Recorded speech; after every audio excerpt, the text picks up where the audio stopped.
안녕하세요. 대한민국 이대로는 안 된다. 이한방송 이한세입니다.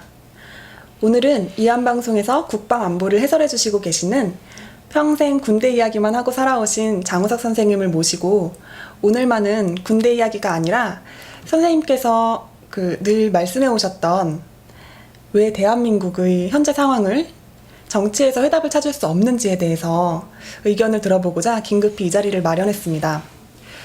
어제 제가 답답한 세상 당신의 이야기를 들어드립니다 방송을 할 때 저 역시도 현재 대한민국의 상황은 정치에서 해답을 찾기 어려운 상황이라고 했는데요. 사실 제가 우리 이한방송의 게스트로 장우석 선생님을 모신 이유도 선생님께서도 대한민국 정치에 대해서 큰 기대를 하지 않고 계셨기 때문에 선생님께서는 왜 대한민국의 정치에 대해서 큰 기대를 하지 않고 계신지 그 얘기를 들어보고자 긴급히 자리를 마련하게 되었습니다. 선생님 안녕하세요. 안녕하십니까. 선생님 제가 서두에서 말씀드린 것처럼 대한민국 상황에 관심을 갖게 된 이후부터 가장 큰 장벽이 정치라는 것이었어요. 네. 대한민국의 정치는 왜 국민들의 뜻을 반영하지 못하고 이념 집단에 끌려다니는지 역사학자들의 몫인 특정 사건에 저렇게 집착을 하는지 큰 의문을 갖고 있었습니다. 네. 그렇기 때문에 저는 정치에서 대한민국의 해답을 찾기가 어렵다고 생각을 했었는데 장우석 선생님께서는 어떠한 이유로 정치에서 해답을 찾기 어렵다고 생각하시는지 말씀을 해주셨으면 좋겠습니다. 대한민국 정치인은 이제 크게 두 부류로 나눠집니다. 이제 우리가 첫 번째는 전쟁과 가난을 극복한 산업화 세력, 그 다음에 5.18을 건국 신화로 하는 이제 민씨 부족으로 나눠집니다. 네. 근데 이러한 대한민국의 그 정치의 현실에서 또 대한민국의 어떤 정치 역사가 이제 올해로 건국 70주년을 맞이하는데 이런 정치 역사 70년의 산물이 이제 우리 모두 반공 애국 국민들이 충격을 받았던 박근혜 대통령 탄핵 사건이었습니다. 네. 지금도 우리 애국 국민들은 이런 정치인들을 두고 누가 옳으냐를 두고 열심히 지금 싸우고 계시는데 사실 정치인들은 우리 같은 평범한 사람들보다 10배에서 100배는 잘 살고 많이 배운 사람들이고 그 다음에 권력 있는 친구들을 잔뜩 든 사람들입니다. 네. 또 이런 정치인들은 낮에는 정적이지만 밤이 되면 출신 지역과 학교별로 모여서 형님 동생 하는 사람들이거든요. 이게 이제 한 나라의 현재 정치 상황을 보면 네. 그것들은 이제 그 나라의 법과 제도의 산물이라고 보통 말들을 합니다. 근데 대한민국의 현실을 보면 지금까지 법을 만들어 오고 네. 제도를 생산해온 정치인들이 과연 대한민국을 우리 국가의 정통성에 맞고 국가 이념에 맞는 법과 제도를 만들어 왔느냐. 저는 이제 그 점에서 이제 먼저 회의를 가지고 있습니다. 네. 지금 이제 우리 정치권에 계시는 정치인들을 보면은 일반 국민들이 이제 표로 보이는 것 같아요. 네. 네, 그래서 표로 보이다 보니까 이제 많은 표를 확보하기 위해서 이제 사람들이 자기 밑에 정치 영업사원들을 두고 네. 피라미드 구조의 어떤 사업을 하는 사람들처럼 이제 표를 끌어모으는데 이제 혈안이 돼 있습니다. 지금 이제 선거철이 되니까 더한데 그러면 우리 애국 국민들, 반공 애국 국민들, 네. 이제 아까도 말씀드렸지만 6.25 사병과 가난을 극복해서 산업화를 이룬 우리 반공 애국 국민들을 대변하는 정치인들이 예전에는 굉장히 많았고 또 이렇게 우리가 지금 해오는 일들을 정치와 이제 행정부가 해줬습니다. 네. 사실 우리가 이제 국가의 어떤 안보 상황을 경고하고 위기를 어떤 경보하는 방첩 활동, 네. 그 다음에 이제 국가를 북괴의 어떤 대남 공작으로부터 지키려는 이런 활동들을 국회와 정치가 해줬었는데 어느 순간부터 이런 것들을 지금 국가가 하지 못하고 정치가 해주지 못하는데도 우리 국민들은 참 순진하다 보니까 아직까지도 이렇게 정치에 미련을 갖고 어떤 정치인이 옳으냐를 두고 그분들 사실 우리보다 훨씬 나은 사람이라고 제가 말씀드렸잖아요. 네. 근데 우리들 같은 사람들은 보통 자기 생업에 충실하고 가족들을 돌보느라고 우리가 사실 국가에 대고 할 수 있는 일들이 많지 않은 사람들입니다. 그렇기 때문에 제가 이제 정치에 대해서 반감을 가지고 있고 그 정치에서 해답을 찾기가 어렵다고 이제 말씀을 드리는 겁니다. 네. 지금 대한민국의 어떤 정치인들을 구성하고 있는 이제 구성을 한번 살펴보면 우리가 이제 민주화의 선진국이라고 불리는 미국이나 일본 네. 이런 나라의 정치인들하고 한번 비교를 해볼 필요가 있습니다. 여러분들 잘 아시다시피 미국 같은 경우는 정치사관학교가 워싱턴에 있는 조지타운 대학교입니다. 우리가 알고 있는 뭐 클린턴 대통령부터 시작해서 네. 많은 사람들이 이제 조지타운 대학에서 그 공부를 하고 그 학교 인맥이 이제 미국 정치계에 주류를 이루고 있습니다. 또 우리 이제 이웃나라인 일본도 이제 우리가 그 아는 오래전부터 일본의 이제 그 명문 대학인 뭐 도쿄 대학이라든가 네. 와세다 게이오 대학 같은 그 대학을 들어보셨을 텐데 거기에서 이제 그 국가의 리더를 양성하는 정치사관학교 네. 중에 이제 가장 우리한테 알려져 있는 게 이제 게이오 의숙이라고 그래서 청년 시절부터 이제 국가를 이끌 리더십이 있는 친구들을 발굴해서 그 국가의 이념과 어떤 그 정체성에 맞는 교육, 그 다음에 국민들을 이끌 수 있는 리더가 되는 교육을 해서 그들이 이제 성장해서 나중에 이제 정치인이 되는 게 보통 선진국들의 모델인데 대한민국 정치인들 한번 보십시오. 지금 현재 우리 정치인들을 가장 많이 양성해내고 있는 집단이 민주노총과 한국노총입니다. 네. 여러분들 아마 제가 더 설명을 안 드려도 아실 거고 또 그 다음으로 많은 정치인을 배출하고 있는 것이 어디냐면 대학교 총학생입니다. 네. 흔히 우리가 전대협이나 한총련이라고 불리던 그 국가를 전복하고 북계와 이제 자주 통일을 하겠다고 청년 시절부터 2년 공부를 했던 사람들이 네. 성장을 해서 대한민국의 미안한 마음을 가지고 국가를 위해서 헌신하는 게 아니라 그들 나름대로 어떤 코스를 만들어 가지고 이런 정치인을 양성하고 또 그들이 어떤 중간에 대한민국을 수호하고 정체성을 지키겠다는 어떤 선언적 활동을 하는 것을 본 적이 저는 별로 없거든요. 네. 이게 정치인의 대부분을 차지하고 있는 사람들이 어떤 학교나 그 다음에 그 아카데미를 추구하는 연구 집단이 아니고 저렇게 극도의 이념 집단과 이익 집단 출신이더라 보니까 제가 정치에 혐오감을 갖게 된 겁니다. 네. 여러분들 지난 박근혜 대통령 탄핵 사건 때도 보셨지만 아까도 말씀드렸지 않습니까? 한 나라의 현 상황은 법과 제도의 산물이라고 하는데 지금 자기네들은 법적인 어떤 그 흠결이 없도록 절차는 이렇게 갖췄을지 모르겠지만 헌법에도 나와 있는 내란과 외환죄가 아니면 현직 대통령을 형사 소추할 수 없는 그런 규정이 있음에도 불구하고 네. 저들은 이것들을 밀어붙였습니다. 네. 예, 이런 것들을 보았을 때 과연 우리가 국민들이 반공 애국 국민들이 아직까지도 이런 정치인들을 놓고 이 좋은 에너지를 그 사람들을 가지고 싸우는데 써야 되겠느냐라는 생각을 제가 이제 하고 있습니다. 그래서 사실은 제가 생각하는 정치인들은 그렇다고 해서 제가 무정부주의자는 아닙니다. 정치인들이 필요한데 우리가 이런 정치인들을 무조건적으로 추앙하고 저들을 통해서 우리의 어떤 그 해결을 하려고 하다 보니까 네. 아까도 말씀드린 저들은 우리를 국민으로 보는 게 아니라 표로 보고 그 다음에 그 표가 많이 필요하기 때문에 정치 영업사원들을 두고 조금 튄다 혹은 능력 있어 보이는 사람들은 마구제비로 영입을 해가지고 네. 이제 젊은 피를 수혈한다는 명목 하에 그렇게 어떤 영업 사세 확장을 해서 자신들의 정치 입지를 늘려가는 것을 보고 있습니다. 한마디로 지금 대한민국의 정치 상황은 그 우리가 이제 좀 혐오하는 피라미드 기업의 영업 방식과 크게 다르지 않다는 점입니다. 네. 그렇다면 이제 제가 생각하는 이제 정치, 아까도 말씀드렸지만 제가 무정부주의자는 아니지만 또 의회 정치 신봉자입니다. 저도. 그러면 우리 반공 애국 국민들은 어떻게 되냐면 저들을 누구를 가지고 우리의 뜻을 펼칠 것인가를 두고 싸우는 인물 중심의 이런 투쟁이 아니라 저들이 사실은 우리가 제대로 목소리를 내고 네. 그 다음에 그 합리적인 의견을 내면 결국은 어떤 표를 쫓는 정치의 속성상 우리 반공 애국 국민들의 눈치를 볼 수밖에 없고 예.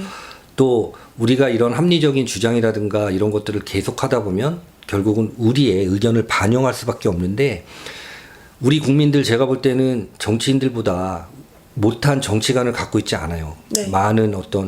많이 배우셨고 네. 또 대부분의 국민들이 아까도 말씀드렸지만 전쟁이라든가 가난을 극복한 어떤 할 수 있다라는 정신을 가지고 있는 산업화 세대이기 때문에 여러 어떤 어른들을 보더라도 그렇고 제 또래들을 보더라도 그렇고 우리 지금 이 대표님처럼 청년 세대를 보더라도 그렇고 정치 의식이 상당히 성숙해 있는데 그런 정치 의식이 상당히 성숙해 있는 사람들이 여의도만 가면 마치 미친 사람들처럼 변하는 겁니다. 그거는 다시 말씀드려서 우리나라 지금 정치 시스템이 잘못됐다는 말씀이거든요. 네. 그래서 이제 제가 다시 한번 강조를 드리는 이유는 뭐냐면 어떤 우리 반공 애국 국민들이 굉장히 수준이 높습니다. 또 우리의 어떤 이런 의견들을 저들이 적극 반영하고 우리의 의견을 쫓아올 수 있도록 우리가 활동을 해야지. 우리가 마치 저들의 사생팬인 양 저렇게 목 놓아서 따라다니니까 저들도 국민들을 우습게 알고 또 지금처럼 선거 때만 되면 저렇게 또 표로 보고 우리한테 다가오고 있는 건데 그 점이 이제 제가 오늘 우리 이한샘 대표님께 말씀드리고 싶은 점입니다. 그리고 여러분들 참고적으로 한 가지 더 말씀을 드리자면 이거는 제 사적인 역사관인데 맨날 우리나라가 뭐 민주주의가 안 됐다 뭐 그런 얘기들을 합니다. 네. 그러면 과연 우리나라에 민주주의가 안 돼 있느냐? 제가 생각하는 우리나라 이제 그 재헌절이 선포돼서 의회가 형성이 되고 헌법이 생긴 이후에 민주주의가 없던 날은 제가 볼 땐 거의 없어요. 네. 왜 그러냐면 6.25 전쟁 와중에서도 전선에서는 하루 수천 명의 국군 장병이 죽어나가고 있는데도 그 피난 부산 수도에 있는 의회에서는 자기네들이 서로 옳다고 헌법 개정안을 놓고 싸우는 바람에 계엄령이 선포되는 네. 코미디까지 연출을 했고 그다음에 이제 뭐 국가의 어떤 사변적 사건 대통령이 뭐 암살당하거나 이런 날 뭐 단 며칠 동안 기본권을 제한당한 계엄령이 있긴 하지만 사전적이라든가 우리가 알고 있는 민주주의의 기본 원칙이 뭐 보통 평등 선거 그다음에 우리가 자격 제한을 받은 적도 없고 네. 또 범죄자가 아닌 이상 뭐 피선거권을 박탈당한 적도 사실 없고 그래서 지금 우리나라에는 한 가지 단어지만 다른 뜻이 통용되는 것들이 참 많은 것 같습니다. 예를 들면 지금 북한의 비핵화를 놓고도 네. 미국의 생각, 우리의 생각, 북한의 생각이 다르듯 제가 보는 민주화라는 뜻은 사실 이해가 잘 안 가는 게 대한민국이 어떤 대한민국 건국 이후로 지금까지 민주주의가 아닌 날이 거의 없었는데 네. 저들은 끊임없이 민주화가 안 됐다고 얘기를 합니다. 네. 그럼 저들이 얘기했던 민주주의나 뭔가 가만히 지금 저들의 얘기를 종합해 보면 국가라든가 그러니까 다시 말하면 정부 자신들이 마음에 안 드는 정부와 체제를 전복할 수 있는 자유의 민주화를 말하는 것 같습니다. 네. 예, 제가 생각하는 어떤 국가 체제를 수호하고 이 국가 이념을 지켜가는 그런 틀 안에서의 민주화가 아니라 네. 사전적으로 민주화되지 않은 날은 제가 볼 때는 하루도 없었습니다. 그래서 정치 불신하는 이제 가장 큰 이유가 뭐냐면 한 가지 단어를 놓고도 저들과 그 다음에 우리 반공 애국 국민들이 생각하는 단어의 의미와 뉘앙스가 전혀 다르기 때문에 여기에서 오는 괴리를 좁히지 않는 한 이거는 사실 권리 주체인 우리 국민들이 좁혀갈 게 아니라 저들이 좁혀와야 되거든요. 그래서 이런 것들이 해소되고 하지 않는 한은 제가 볼 때 대한민국 정치에서 해답을 얻기란 참으로 어렵지 않느냐 이런 생각을 하고 있는 겁니다. 네. 선생님, 대한민국 사회에는 또 예. 끊임없이 논란이 되고 있는 심지어는 보수 사회에서도 방향을 제시하지 못하는 몇 가지 사안들이 있지 않습니까? 네. 대표적인 것이 국방 안보 분야에서는 땅굴이고 네. 또 우리 국민의 권리 측면에서는 전자개표기인데 네. 땅굴이 있다 없다 또 전자개표기가 부정선거를 했다 안 했다 그럼 끊임없이 우리 보수 우익 진영 내부에서도 이 문제를 두고 갈등이 이어지고 있고 분쟁이 소지가 되고 있는데 그 점에 대해서는 어떻게 생각하시나요? 결국은 또 이제 국방 안보 얘기를 하게 됐습니다. 네. 안보는 의심하는 데서 출발하라는 얘기가 있습니다. 네. 모든 이제 안보는 의심하는 데서 출발하는 겁니다. 지금 우리 이 대표님께서 말씀하신 어떤 땅굴 논쟁, 그 다음에 전자개표기를 도입하고 난 이후부터 지금까지 끊임없이 논쟁이 벌어지고 있습니다. 네. 그런데 이제 저는 여기서 무슨 생각을 하냐 하면 이제 두 가지 생각입니다. 첫 번째가 이제 땅굴에 관한 얘기인데 북계는 이미 네 개의 이제 대남 남측용 땅굴을 팠습니다. 그게 실체가 발견이 됐고 네. 또 안보 일각 주한미군이라든가 또 안보 일각에서는 또 이제 우리 국방백서 대한민국의 국방을 총괄하는 매년 발간되는 국방백서에서도 약 20여 개의 남찜 땅굴이 있을 것이라고 이제 어떤 표기를 하고 있거든요. 네. 그렇다고 보면은 어떤 북계가 대남용 남집 땅굴을 팠다는 개연성은 의심할 수 없는 사실입니다. 네. 그런데 이 땅굴은 이제 전략 시설이고 쟤들이 봤을 때 또 이것들은 이제 기습 작전, 우리 대한민국 사람들이 모르고 있을 때 기습 작전으로 이제 대한민국의 병력을 대거 이동시켜 가지고 할 수 있을 때 쓰는 어떤 전략 어떤 시설인데, 지금 상황에서 대한민국의 안보와 국방을 맡고 있는 한국군과 또 우리 연합군인 미군의 정보 획득 자산의 능력을 보면, 먼저 땅굴을 이용해서 적들이 남침을 하려면 대규모의 병력 이동이 일단은 위성이라든가 정찰 자산에 잡힐 것이고, 네. 또 이들이 이제 땅굴을 통해서 이동해 오는 이제 중간중간에 환기통이라든가 그 다음에 어떤 굴착 시 발생할 수 있는 어떤 탐지 수단이 예. 우리가 생각하는 것보다 지금 굉장히 발달해 있습니다. 네. 또 북계 입장에서는 지금 대한민국을 기습을 해서 만약에 수도권이라든가 일부 지역을 점령을 한다고 하면은 사실 이건 이제 전면 전쟁 상황인데, 네. 이렇게 지금 그 한반도 핵 위기가 고조돼 있는 상황에서 예. 과연 저들이 그런 그 자살골에 가까운 모험을 할 것인가에 대해서는 조금 회의적입니다. 네.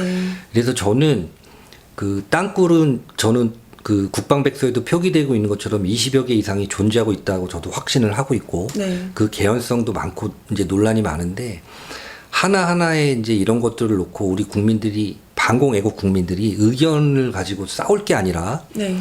어떤 그런 땅굴 발견을 위한 어떤 군의 노력을 지지해주고, 네. 또 우리가 이제 지금 사실은 통일된 매뉴얼이 없습니다. 뭐 이런저런 여러 가지 이제 그 징후, 이것들이 이제 민간인에 의해서 제보가 되고 이러고 있는데, 어떤 그 토목이라든가 네. 터널에 대해서 잘 아시는 분들이 좀 자신의 어떤 재능 기부를 통해서 이런 땅굴을 파고 있는 징후라든가 이런 것들에 대한 어떤 몇 가지 징후를 알 수 있는 그 매뉴얼을 만들어주면 참 좋겠다는 생각을 하는데, 네.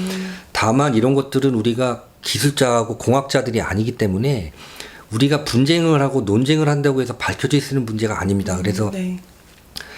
그런 어떤 우리 보수 애국 진영의 어떤 이런 걸로 인해서 에너지 소모 이런 네. 것도 좀 안타깝다는 생각이고, 두 번째는 이제 전제 개표기 문제입니다. 네. 저거 역시도 마찬가지입니다. 그 폐쇄망인, 네. 개방망이 아니라 폐쇄망인 것을 이제 인트라넷이라고 하는데, 예. 몇 년 전에 여러분들 뉴스 봐서 아시겠지만 어떤 어린이 한 명이 미 폐쇄망인 미 국방부를 해킹해서 미사일 발사 코드를 암호를 알아냈던 사건 아마 기억하고 계실 네. 겁니다. 그런 것처럼 컴퓨터, 즉 전산운망으로 이루어지고 있는 모든 어떤 네트워크는 무조건 해킹에, 그 다음에 해킹과 조작에 개연성이 있다고 봐야 됩니다. 네. 그러면 지금 많은 분들이 지금 전제 개표기에 의한 부정선거라든가 뭐 부정투표지를 말씀을 하시는데, 그 제가 오늘 이 얘기를 왜 대답을 드리냐면, 우리 어저께 저도 방송을 지켜봐서 압니다. 네. 이제 청년 방송에 이제 전화를 하셔서 그 답답한 심정을 말씀하시는 건 저도 100분 이해가 되는데, 네. 그런 것들은 사실 우리 청년 방송에서 해결할 수 있는 문제가 아닙니다. 예를 들어서 투표 방식이라든가 용지에 문제가 있다면 이건 우리가 사실은 우리가 싫지만 정당에 찾아가서 정당을 통해서 그들에게 압력을 넣어야 될 문제지, 우리가 여기서 예를 들어 조금만이라도 개연성이 없는 그 의혹 제기를 했다가 네. 젊은 여러분들이 많은 피해를 볼 수도 있는 문제고, 또 국가도 그렇습니다. 저렇게 싫다고 의혹이 많다고 하는 전자개표기를 저렇게 고집하는 이유도 모르겠습니다, 사실은. 네. 국가 정책이라는 것이 여러 사람이 이제 이견 없이 만족을 할 때 그것들이 정책인 거지, 많은 수의 국민들이 싫다 의심하는 저런 것들을 저렇게 이상 없다고 밀어붙이는 사람들도 이상한 겁니다. 네. 그래서 제가 이제 우리 어떤 건전한 반공 우익 애국 진영에는 정말 그 건전한 의식을 갖고 있는 시민들이 많으신데, 저런 자리에 가거나, 지금 선거관리위원회 같은 경우도 위원장이 현직 대법관입니다. 네. 그러다 보니까 우리나라처럼 또 법의 권위를 강조하는 나라도 없어요. 예. 또 그러다 보니까 뭐 자신들의 얘기는 법이요 진리다 이렇게 얘기를 하고, 또 우리 국민들은 그거에 대한 정확한 전산 기술자가 아니다 보니까 몇 가지 현상을 가지고 이렇게 애를 끓고 속을 썩어 하시는 거 보니까 저도 참 답답하고 속이 상합니다. 네. 그런데 이제 제가 이 얘기를 드린 이유는 우리 이제 이한 방송을 제가 이제 되게 지지하는 입장에서 말씀을 드리는 건데 네. 우리 이한 방송은 그 우리 이한샘 대표가 처음에 이제 이한 방송을 만들 때 취지가 국방과 안보를 전문으로 하는 방송이지 어떤 정치를 논하는 그다음에 어떤 정치인이 옳으냐 그르냐를 논하는 자리가 아닙니다. 네. 저는 우리 시청자 여러분께 바람이 있다면 우리 이한 방송을 사랑하시고 그다음에 젊은 청년들이 올바로 배워서 미래의 대한민국이 주인이 되기를 원하신다면 여기에 여기서 해결할 수 없는 의혹들을 잔뜩 쏟아 부을 것이 아니라 여러분들께서 살아오신 지혜, 우리 이제 기성세대는 사실은 지혜가 참 많은 세대거든요. 또 고전에도 나옵니다. 지혜가 굉장히 이제 그 지혜로 지배하는 사회는 그 별 문제가 없어요. 근데 서푼어치도 안 되는 지식이 지혜를 능멸하고 두는 사회는 반드시 망한다고 합니다. 우리 청년을 참 중요하고 그다음에 청년이 주인이 되는 세상이 맞는데 그러려면 지혜를 가진 우리 기성세대가 자라나는 세대를 잘 가르치고 그 지식인들인 젊은 세대에게 지혜를 접목시키는 방안을 연구하셔야지 여기서 도저히 해결할 수 없는 의혹 보따리를 풀어놓으면 우리 이 대표님도 사실 그렇지 않습니까? 어떻게 우리도 사실은 그렇잖아요. 이 방송이 아닌 사석에서는 어떤 의혹제기도 할 수 있고 궁금증이 있지만 여기서 해결할 수 없는 의혹 보따리를 잔뜩 풀어놓으시면 사실 사람이라는 게 자기가 해결할 수 없는 만큼의 부하가 걸리면 손을 놓고 싶은 게 심정인데 우리 이한 방송이 이런 어떤 스트레스 없이 이렇게 시청해 주시는 여러분들의 지혜를 먹고 건강하고 슬기롭게 성장할 수 있으려면 여러분들의 지혜를 전달해 주시기를 바라는 심정이 있습니다. 선생님 응원해 주셔서 정말 감사하고 또 예. 열심히 배워 나가겠습니다. 네. 감사합니다. 선생님 오신 김에 마지막으로 예. 한 가지만 더 여쭤봐도 될까요? 오늘 시험 2가지인데 3가지 문제네요. 예. 오늘 지금 뉴스 보니까 하루 종일 예. 북한판 마샬 플랜이라고 네네네. 2,100조를 투자한다고 하고 아니, 또 미국에서요? 네, 미국에서 예, 예. 2,100조를 투자한다고 그러고 또 한국에서도 같이 투자한다고 하고 예. 이걸 약속하는 예. 그런 뉴스 보도를 하루 종일 하고 있으니까 예. 방공 애국 국민들께서는 이 스트레스를 엄청 받으실 것 같은데 예. 혹시 이 점은 어떻게 해석을 하고 계신가요? 그 먼저 이제 마샬 플랜, 북한판 마샬 플랜이라는 얘기가 나왔습니다.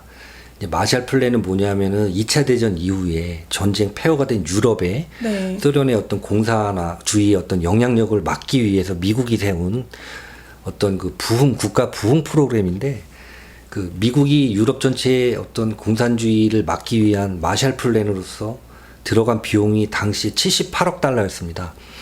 그 78억 달러라는 돈은 당시에 이제 미국의 1인당 국민 평균 소득이 2,500불 하던 시대에 78억 달러입니다. 굉장히 큰 돈이죠. 네. 근데 6.25, 1950년 6월 25일 날 6.25라는 북괴군이 남침하면서 벌어진 우발적인 한국전 참전에 의해서 계획되지 않게 사용한 전비가 74억 달러입니다. 네. 그게 사실은 한국판 마샬 플랜은 우리 미국이 이미 6.25 때 생각지도 않고 계획하지도 않은 공산당들의 남침 때문에 이미 퍼붓습니다. 네.